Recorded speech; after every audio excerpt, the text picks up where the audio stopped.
Welcome to the Let's Talk Trash webinar. And like I said, I'm the environmental enforcement specialist. And this webinar will review what is and what is not recyclable in the city of Pittsburgh. So please enjoy this informative video here to get ourselves excited about recycling here in the city. It summarizes everything we're going to go about the webinar today, and also introduce you everybody to the recycling mascot, Buster the Recycling Raccoon. Hi, I'm Vanessa Reeves, the Recycling Supervisor for the Department of Public Works. In this video, we will go over the do's and don'ts of recycling with Buster the Raccoon. Did you know that City of Pittsburgh residents recycled 13,700 tons of single-stream recyclables in 2024?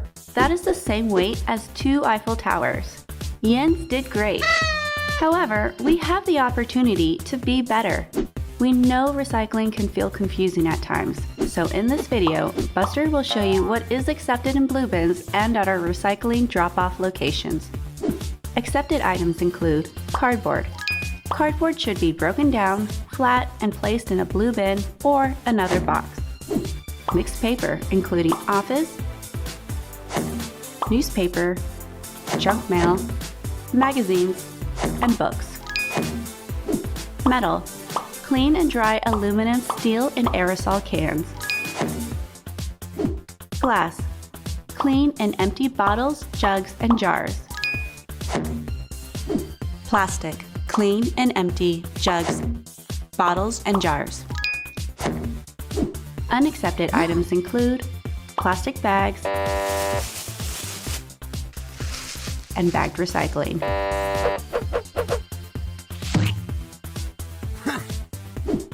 Electronics, hazardous waste, styrofoam, food, durable goods, which are items used more than once like shoes, storage containers, and hangers.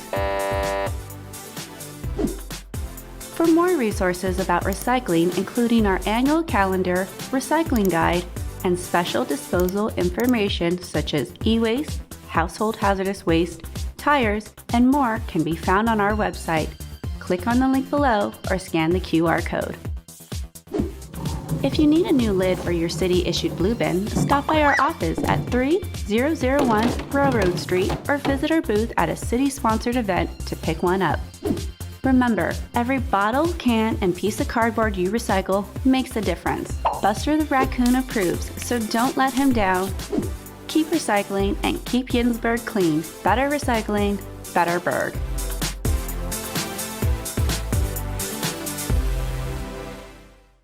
This video is also on the City of Pittsburgh website on the Curbside Recycling tab if you ever need to refer to that as a reference. So, without further ado, what is single-stream recycling?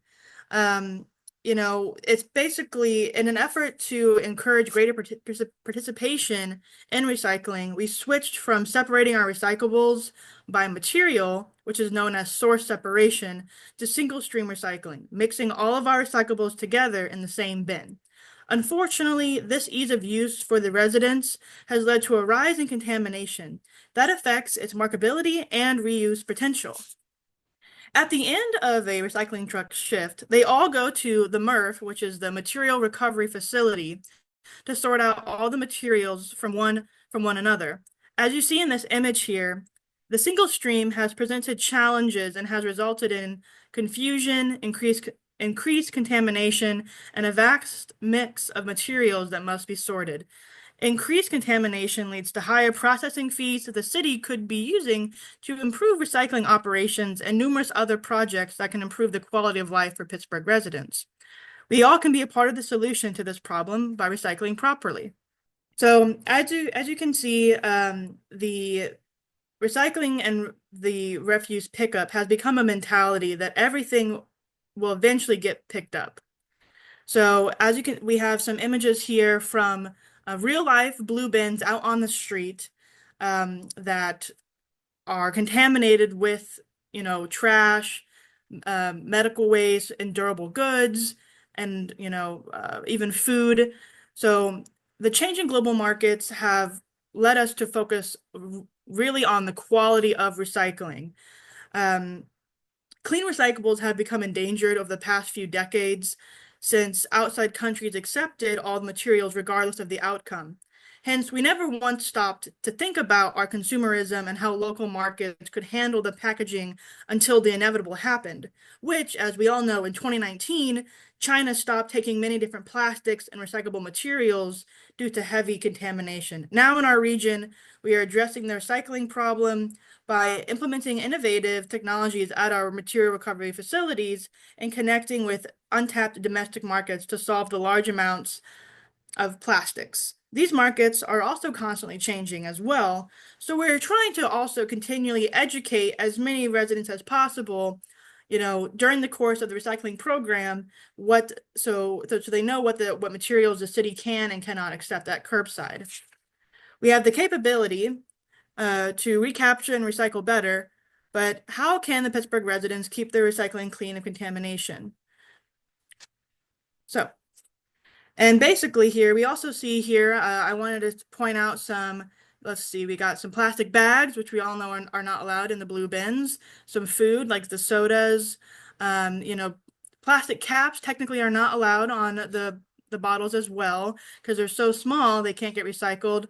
We also have some attempts here on the left of some single-use plastics like the silverware and the fork and the spoon.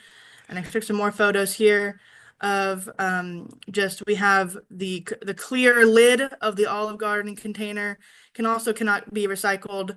Takeout containers can't be recycled, and just some more food we have, and also some blinds and like a blanket or some sort of bedding. Those are considered durable goods and cannot be recycled. And we got some more just bagged recycling as well, as I mentioned previously, is unaccepted curbside, as well as storage containers and buckets and whatnot those are plastics we cannot accept. And I'll go over that as we go on further into the webinar. And as springtime is coming, those planter pots are not recyclable as well. They're made out of a plastic that is so thin and brittle that it has no more life left in the plastic. So those are also not accepted. And also styrofoam and plastic bags are not accepted as well. So let's go over some percentages of what is currently recycled in the city of Pittsburgh. So based on our quarterly comp study, we've been getting better, especially with the plastic bag ordinance, that we've seen the contamination rates go down to now it's about 10 to 14% on average. But still, it's pretty high considering everything that gets recycled, and that percentage is contamination. So this contamination rate causes issues down the line. And the current material recovery facility that has a contract with the city charges $50 per ton of contamination in the recycling. So like I said before, the city could be using that money to buy more trucks for faster service and an enhanced recycling program to accept more materials.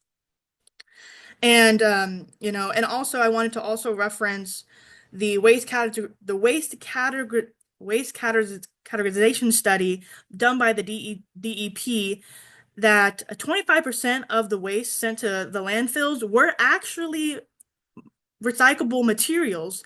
They went to the wrong location. So we also want to not only improve the contamination rate in the recycling bins, but also to improve the rate where recyclable materials can actually go to get recycled as well. However, we do want to recognize the achievements of city residents, that in 2024, the city recycled 13,738 tons of recyclable material, which is equivalent to taking 8,975 cars off the road or powering 8,019 homes for a whole year. So that's, something to think about, of the power of recycling to make that have a greater purpose. We also want to shout out that we did recycle 93 tons of e-waste, 39 tons of household hazardous waste, 2,500 tons of yard waste, 296 tons of scrap metal, and 3,380 tons of tires. And so the sheer amount of recyclables is something to applaud and pat yourselves on the back for, but we can always do better. And that's and so we also wanted to mention too that we are in the process of hiring 8 more anti-litter inspectors to handle recycling violations around the city to improve the contamination rate. So to avoid getting a fine by mistake, in years to come, let's now discuss what is and what is not accepted. So what's your responsibility? Let's review what materials go in your blue bin. And you'll see our branding of accepted all throughout the city's website and any current promotional material in the recycling program with the little blue heart and the check mark. So, so what's accepted is the plastics, which is plastic jars, jugs, and bottles. We have the mixed paper, the cardboard, the glass, and also the metal and bimetal cans. And so let's get started. So plastics, like I said, bottle, jugs, and jars, clean and empty, lids off, and no more than 3 gallons. If the lid is 3 inches or more, it can be recycled. I like to go off the fact of if it's bigger than the palm of my hand, it will be recycled. A good hint is that it probably has a screw top. You want to look for those necks. It's and remember, we also want to say no rigid plastics like Tupperware, plastic storage containers, or buckets. And so those are and also we do want to point out we don't want the plastic little caps on the recyclables, but if that will prevent you from recycling due to an extra step, by all means, we still want you to recycle. So that's kind of the key points we want to hit for plastics. Clean and empty, and don't fear a little schmear. If it's still a little bit left in your peanut butter jar, it'll still be recycled. Just do your best. So next we have mixed paper, which is high-grade white office paper. Think of newspaper, magazines, toilet paper rolls, hard and soft cover books, catalogs, junk mail, paperboard like you see in your cereal box or tissue box. And I do want to point out that tissue paper, glitter or metallic paper that you see during Christmas time, napkins, paper towels are not accepted types of paper. And we also are updating our shredded paper announcement that shredded paper will now be accepted curbside and at the drop-offs in a sealed paper bag.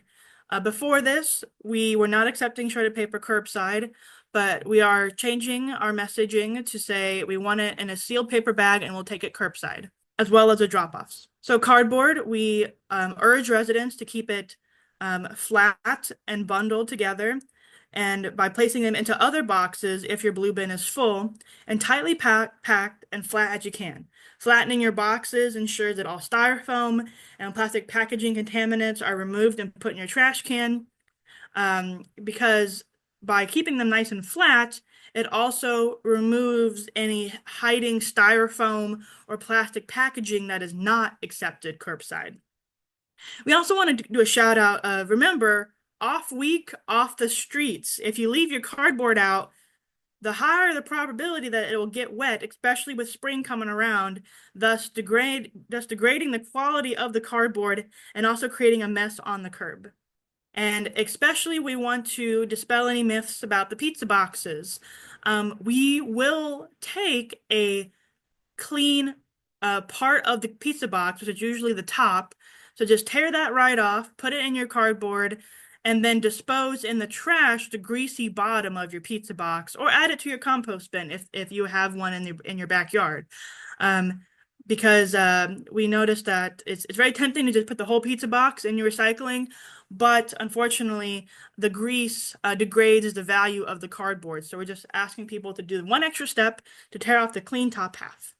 This also goes referencing any cardboard with paint or oil, like if you're doing like a home renovation project or working on your car or whatnot, those cardboard that's contaminated with those residues are also not accepted as well. To go into glass here, glass bottles, jugs, and jars are accepted. Mirrors or sheet glass are not accepted because they pose too much of a danger for our guys on the streets and also at the drop-offs. But if you do have candles, they must be empty of wax before recycling.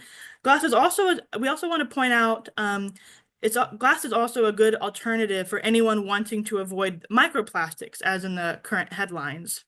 And we'll take any color of glass. It doesn't matter if it's any shape of a bottle, jug, or jar. And lids off as well, because those also cannot get recycled since they're too tiny. Just clean and empty if you could. We also been hearing some rumors that glass accepted curbside is not recycled. That is incorrect. It is definitely recycled. And so I just wanted to shout out that the reasoning, why some residents might think that. So to start off with, when glass is collected curbside, the current processing fee at the MRF is $25 a ton. This fee covers the amount of processing it takes to sort out the glass from the rest of the recyclables because it gets bounced around in our trucks and on the line at the recovery facility. And so it breaks up into little tiny shards that get into everything else. So this processing fee covers the slight contamination that occurs when glass shards end up in the bales of other materials. To offset the processing fee, the city has two drop-off glass containers. One is located in the Strip District, and the other is at Construction Junction. These containers usually have negligible contamination. Thus, this glass goes to a different glass-only processing facility for zero cost. The city is constantly evaluating what recyclables are accepted due to the changing markets and the current contamination habits we are seeing in the recycling stream. We only want to increase accessibility to recycling, so that is why we are still collecting glass curbside, despite the slight fee that's incurred. And we also are investigating the capability to have more glass drop-offs around the city. And if you also aren't able to sort out your glass from the curbside or collectibles, no worries. The glass is still getting recycled curbside. So we want to make sure we address that worry as well. So the last material that we accept curbside is the aluminum and steel cans here, which think of your soup containers, your tin cans for tuna and vegetables and fruits and whatnot. Loose lids can also be recycled. And additionally, keep your containers clean and empty as best you can, just like everything else. So this is kind of like the roadmap of once your single stream recyclables get dumped off at the MRF. This is how everything gets sorted out. The materials are collected together curbside in order to encourage more people to recycle, since it is easier than sorting materials at home. However, these materials have to eventually get sorted and baled at the MRF. Currently, the MRF is designed where the material is moved via crane to a conveyor belt. It first undergoes hand picking, and then it gets sorted through an ingenious use of conveyor belts throughout the facility, puffs of air, and sensors to make sure the materials get baled into the correct cages. At the very end, the small bits of trash not picked out by the hand sorters are moved for disposal. So on the right side here, we have a picture of the big blocks of aluminum cans getting ready for shipment to a new processing facility. So first, it's the hand sort of all the trash. Then it goes the glass and paper and cardboard get separated, and then all the different variations of plastics that we accept, and then tin and aluminum cans get sorted at the very end, with trash being the last thing that couldn't get picked out by everything else. So as a reminder, you can find the collection schedule and newsletter for your viewing in English, Spanish, or Chinese. Additionally, if you or someone that you know speaks a different language than these main three, you can also change the city's website pretty easily to the 14 different languages to read about all the recycling info in this presentation. The collection schedule and newsletter has all the information I'm reviewing today, highlighting special yard waste and HHW events for 2025. We also have links to an independent website called PGH Street to help you look up your collection day. If you want a physical copy of the newsletter, please call 311 and we will mail you a hard copy. Please remember that collection does not always equal recycling, as I mentioned so far throughout this presentation. Um, for example, for instance, bundled recycling is in the blue bags on the left, and then we also have some single-use plastics like straws and the tops of bottles and whatnot on the right. If the materials are not prepared properly, and if non-recyclable materials are placed in the recycling bin, the contents of the entire bin can go to the landfill. Putting items in your recycling bin just because we think that they might be recyclable or because we hope that they are is not helpful. In the long run, it's actually called wish cycling. Wish cycling is not recycling. So I also wanted to mention here too to explain why we're not accepting plastic bags anymore. Um, please never place plastic bags or plastic film in your recycling bin. Plastic bags can harm the equipment and in the recycling facilities. On the image on the right, we see workers in a center stopping to cut the plastic off the sorting table, which reduces the efficiency of the recycling center. They do this several times a day. Consequently, residents should take plastic bags, film, and bubble wrap to the large grocery stores and retailers that accept it. From there, they are made into recycled lumber right here in PA. Check out the nexttrex.com to see the accepted items list and click to find a drop-off near you. All these resources I'm mentioning today in this webinar will be shared on the city's website and also at the end of this in the chat, and at the end of this whole thing, we'll be giving all the information to your emails as well. So remember, no plastic bags in the bin. So what are some other non-desirable items that cannot be accepted? For example, takeout containers, like I mentioned, plastics over 5 gallons, broken plastic toys, DVDs, foil pouches, styrofoam, durable goods like toys, plastic store containers, ceramics. We even see shoes in the recycling, and those are not recyclable. Those are durable good. We also consistently see plastic storage containers, like this picture here, that are left at the public drop-offs. If possible, ask around on social media if someone could take them off their hands if they're still in good use, especially with the abundance of universities around Pittsburgh. I'm sure a college student would happily take something they could use as a cheap replacement for a solid furniture. And the same thing can be said for styrofoam. It is not accepted in the recycling stream. However, the appliance warehouse will accept bulk styrofoam, like the picture here on the right, down in Southside. Otherwise, styrofoam goes in the trash. Not accepted.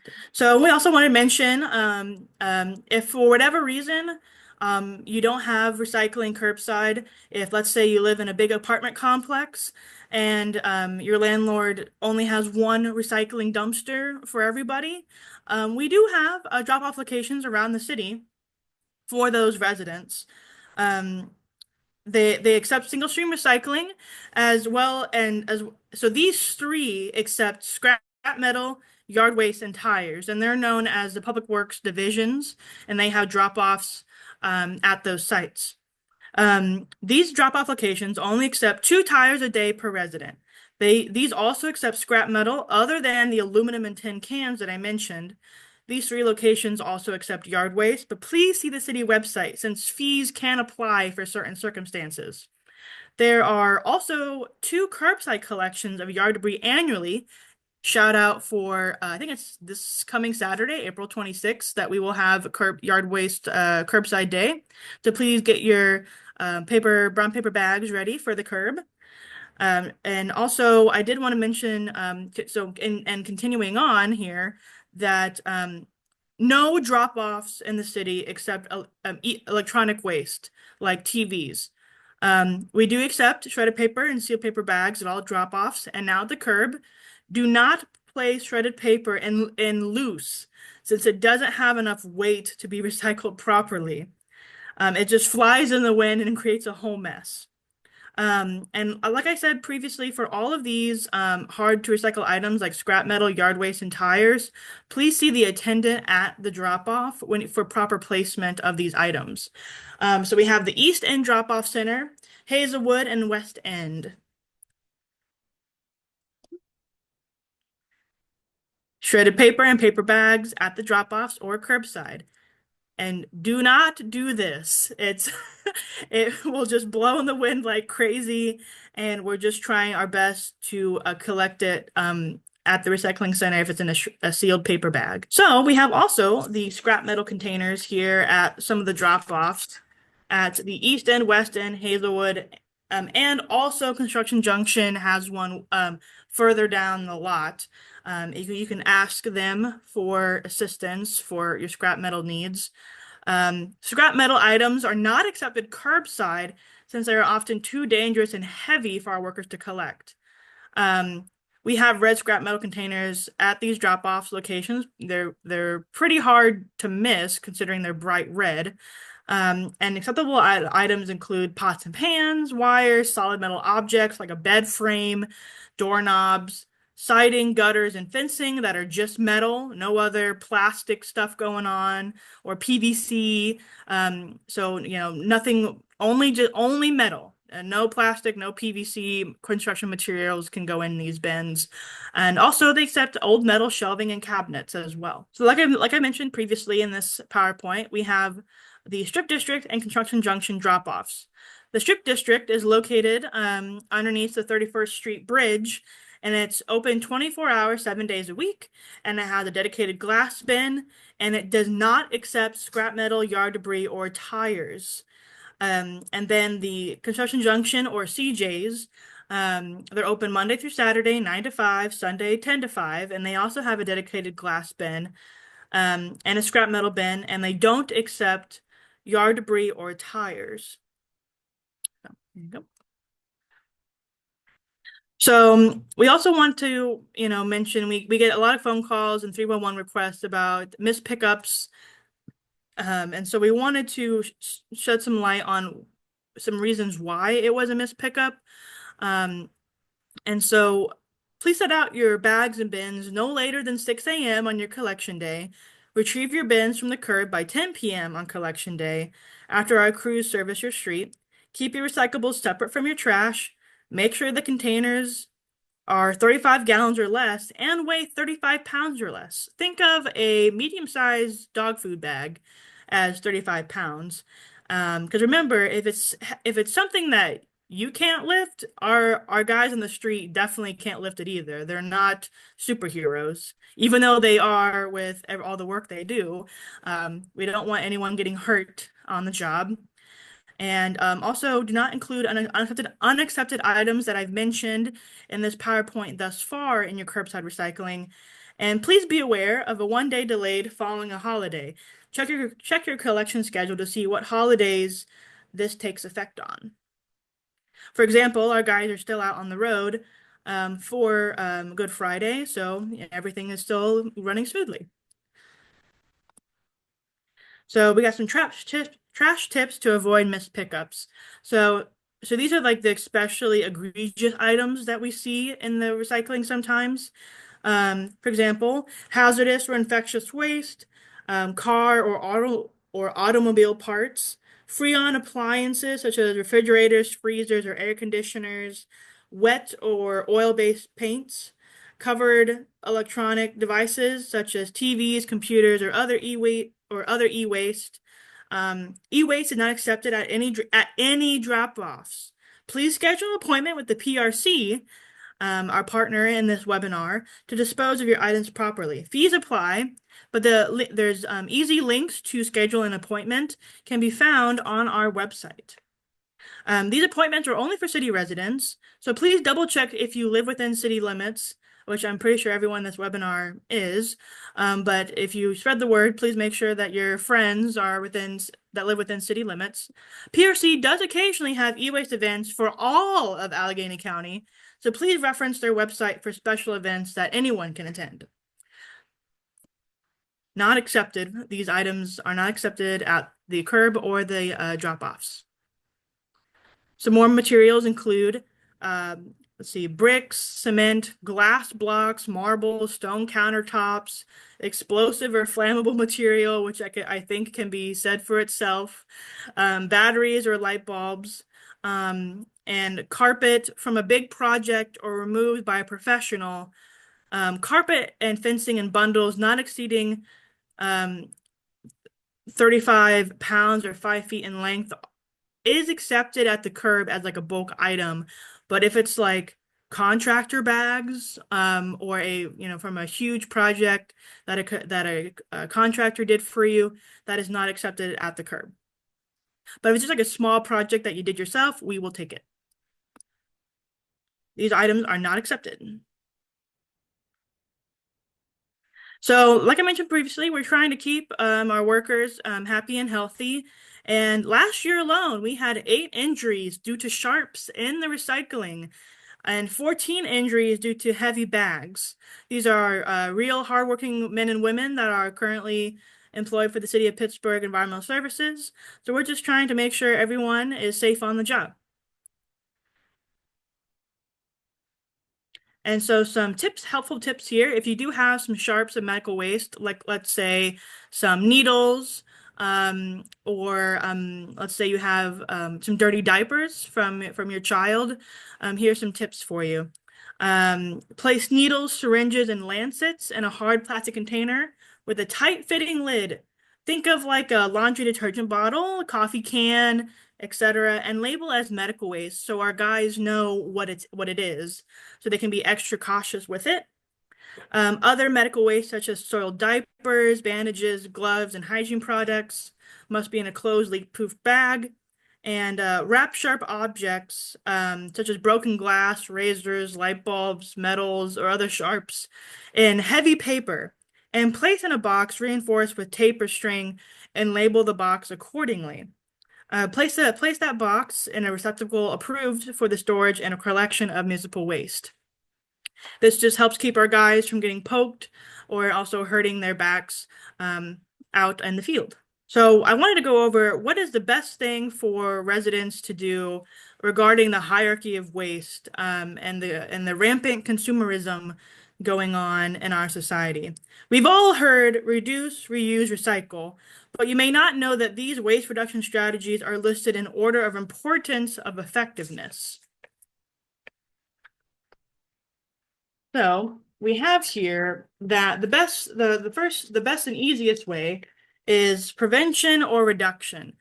And overconsumption is a key factor. It begins in the store. Whenever possible, drive to the store to pick up the item you need to reduce your cardboard and packaging usage. Then, next, in order of effectiveness, is reuse. This step is effective for durable goods that still have some life left. For example, my laundry hamper broke, the handle broke, and so instead of getting a whole new one, I just, use some duct tape. Or post it on the Nextdoor app for a college student that doesn't mind some wear and tear on some durable items. The same thing can be said for bubble wrap or plastic packaging, especially when the moving in and moving out season is coming up. Post it on your Facebook Marketplace or whatnot, to see if somebody might need it instead of just throwing it away or finding a recycling drop-off for those items. The next is energy recovery. Allowing for collection of methane gas from landfills to be used as a natural gas for heating and energy or electricity from incineration is a step down from recycling. And then the final is disposal, that's the last thing we want to do in the grand scheme of things, to just put it into the landfill to never to be seen again. A problem facing us today is using and disposing of single-use disposable plastics like silverware, straws, and plastic bags. Every year, about 10 million tons of plastic waste escape into the oceans from coastal nations. That is equivalent to more than a garbage truckload every minute. Again, this is an example of the importance of reduction and prevention. It starts with the consumer. As a result, the City of Pittsburgh has implemented a plastic bag ordinance as of fall 2023, and we stopped taking plastic bags in the recycling in the beginning of 2024. Pittsburgh retailers can no longer distribute plastic carryout bags at the checkout or through pickup and delivery. Paper carryout bags may be provided by Pittsburgh retailers for a minimum of 10 cents per bag, excluding the exemptions. retailers keep all the bag fees. So, like I say, I have some more fun facts here as well. We use plastic grocery bags for an average of just 12 minutes and we throw them away, or we put them in a big recycling bag in our closets to eventually get to the right place. Um, we produce nearly 400 million tons of plastic annually, half of which are just single-use products. And then every hour, 2.5 million plastic bottles are thrown away in the US. So, the easiest thing that you can do to reduce your plastic usage is to always, I always carry some plastic bags in my car. Well, not plastic bags, reusable, reusable bags at so that way, whenever I'm grocery shopping outside city limits, I'm not using the plastic bags. And think of, bringing in your mug whenever you go to a coffee shop, and your reusable water bottle, and bringing your own Tupperware to work to reduce your reliance on single-use plastics whenever you're out and about for lunch and whatnot. So these are just some key things to think about with how much plastic is actually in our lives, especially with all the microplastics that we are introduced in our systems because of it. So, without further ado, this is the final slide here well, almost the end of here. This is just some more info for everybody here at this webinar about where to get some more information regarding single stream recycling, where to sign up for e-waste and HHW collection events, and also the PGH Street website I mentioned as well for reminders about Collection Day. And if you have any more questions, please call 311 or go on our city's website or call the phone number below so we can make sure we address any additional questions that are not answered today.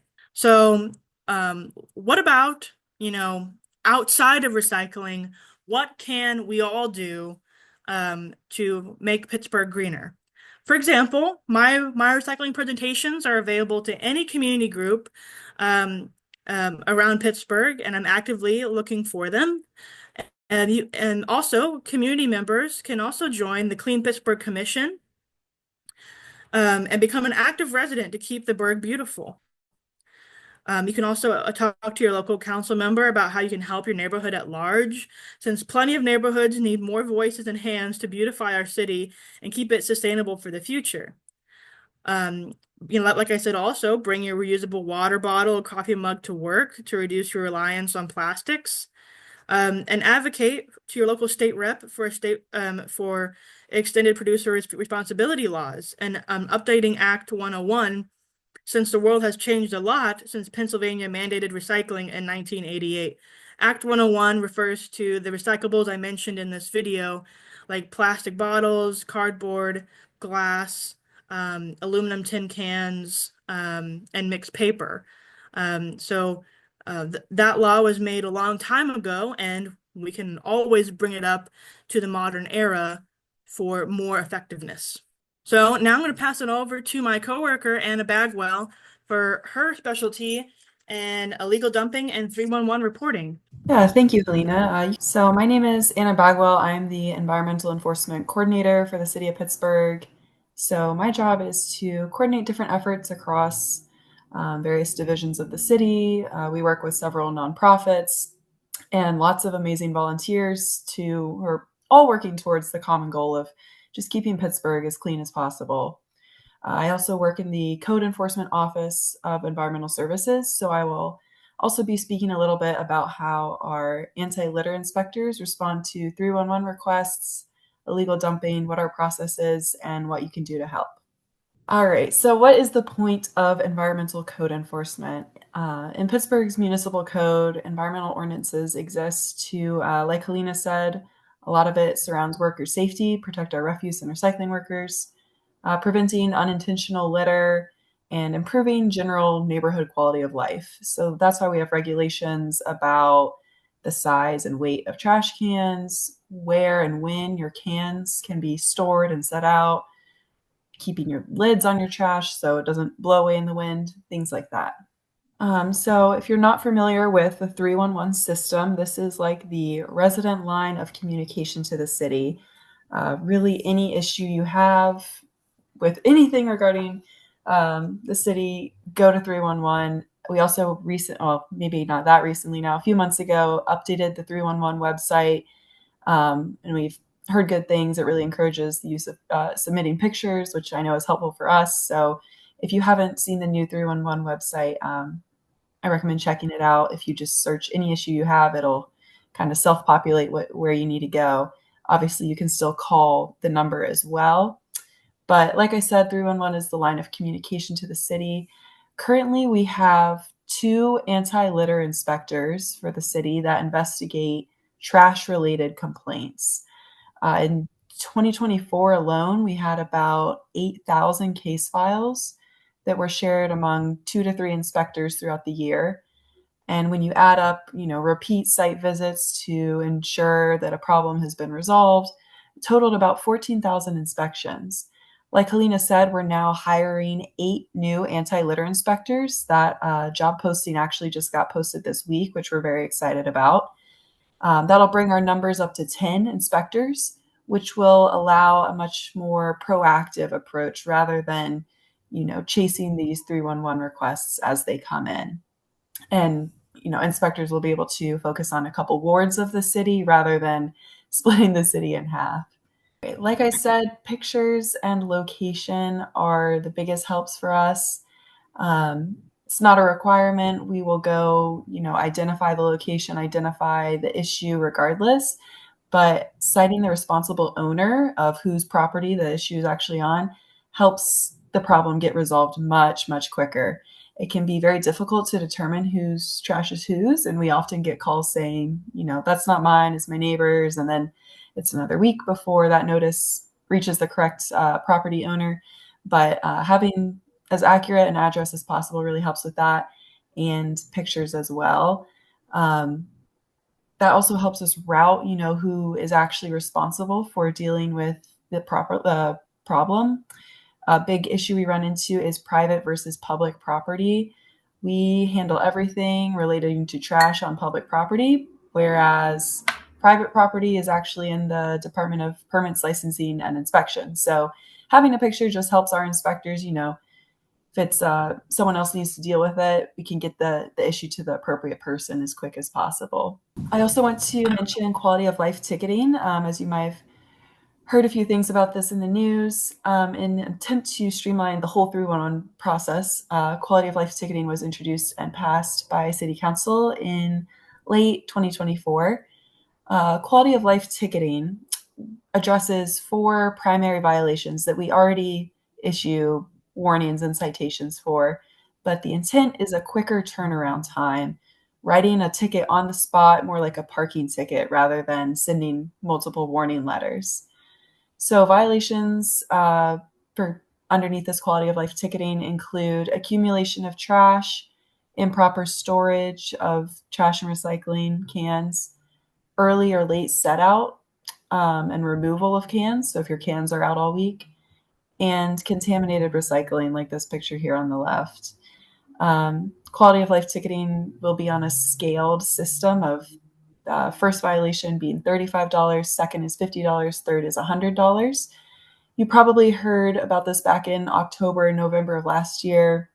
That is when the legislation passed, I believe, and we've sort of taken over from there once council had that passed, wondering just what the status is. Obviously, no one wants to get fined unintentionally.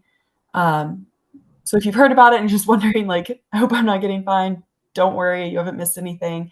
Just the reality is rolling programs out like this can take a long time. So we're working on building out the software necessary to track these fines, working out the legal side of things with what the appeal process will be like, because mistakes happen. So it'll be a while. So yes, it did pass, and you didn't just make that up in your mind. It'll eventually be in place, but it'll be a few more months down the line, and there's no need to worry about it yet. And there'll be a large push of information put out before it takes full effect to inform residents about these changes. So litter and illegal dumping, everyone's favorite. Speaking generally, these are unfortunately problems all over the country, and Pittsburgh is definitely no exception. I personally think, in fact, that Pittsburgh's steep hillsides actually provide prime locations for dumping to go unnoticed. You can just toss stuff over the hill and it'll roll down into the river eventually.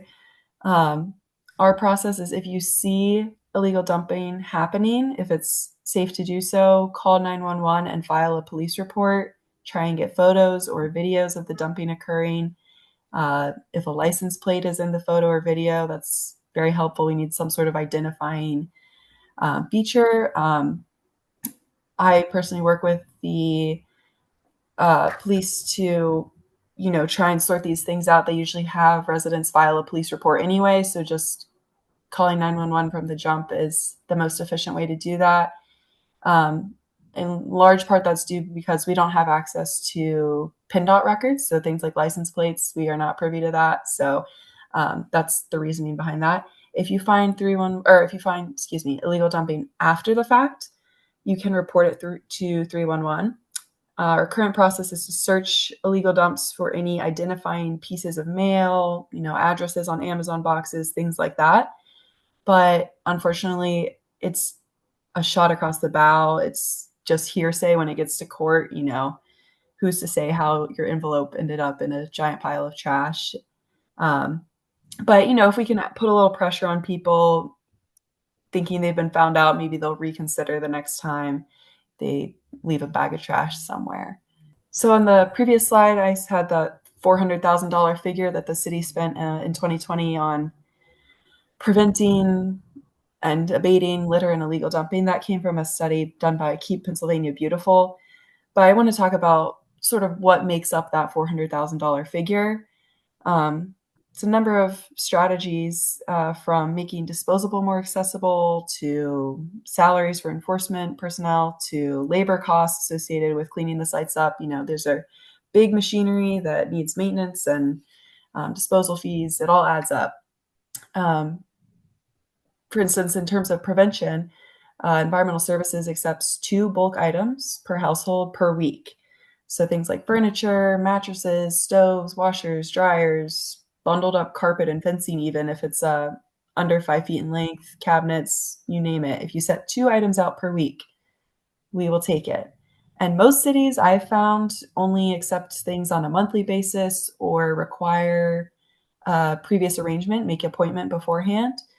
While our policy is intended, prevent couches from ending up over hillsides or on the dead end of a street. Myself and Helena also speak with various community groups every month to help clarify how to dispose of things properly. The city also provides free cleanup resources through our volunteer application, which I'll have a link for at the end. And we go after people. We issue criminal complaints against violators. It's typically out-of-state landlords who aren't aware of the state of their properties here in Pittsburgh.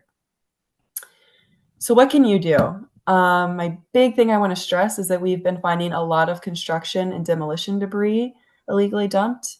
If you're having work done on your house, ask your contractor or waste hauler for a receipt from the transfer station they took your debris and waste to.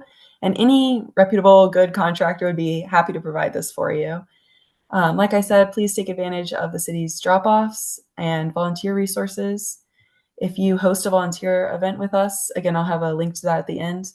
The city will provide free trash bags, gloves, and will come collect all your gathered trash at the end of the event, which is really key because ultimately litter begets litter, and maintaining a clean environment shows, space is cared for, making litter stand out rather than becoming the norm. Trash just attracts more trash. Again, if you have more than 2 bulk items and you don't have time to space them out over the weeks, you can take them to any of these certified transfer stations. Just look up their policies or give them a call first. Make sure they accept the materials you intend on bringing. Again, if you're doing renovations, please get a receipt from your contractor to verify that your materials ended up in the right place and that your disposal fee wasn't just pocketed. And that receipt should be likely from one of these certified transfer stations. So the last thing I want to bring up are these no dumping signs, as we often get requests for these, but we try not to distribute these anymore as they tend to do more harm than good. We find that signs should tell people new or useful information, something they don't already know, like don't park here or no smoking. People already know that they shouldn't litter or dump. And if someone is intent on getting rid of their trash, doing something that they know is illegal by dumping it wherever they want, a sign is not really going to stop them at that point. Instead, I think it's showing that we know about the problem. It happens here enough to warrant a sign, but we don't have the resources to monitor it 24/7. So you'll get away with it, and it adds to the norm that dumping is expected here rather than, uh, showing having a sign of sort of is almost saying, please dump here. So I just like to bring that up to address any concerns about that. All right, so here I have a link and a QR code to that volunteer form. Again, we'll give you free supplies and free pickup after the event. And then the bottom link and QR code is to the new 311 website. Even if things get resolved, I like to stress this, if an issue you've reported is resolved or gets withdrawn or something happens, they clean it up, right before someone goes out there, please continue to report problem properties. It helps us build a case against that property and say, okay, you're not getting a warning letter next time because this has been a recurring issue. So having that history of repeated violations really does help us out. And hopefully with our 8 new inspectors, we'll be able to conduct those investigations on a quicker timeline. So thank you all for your time. I appreciate you joining us.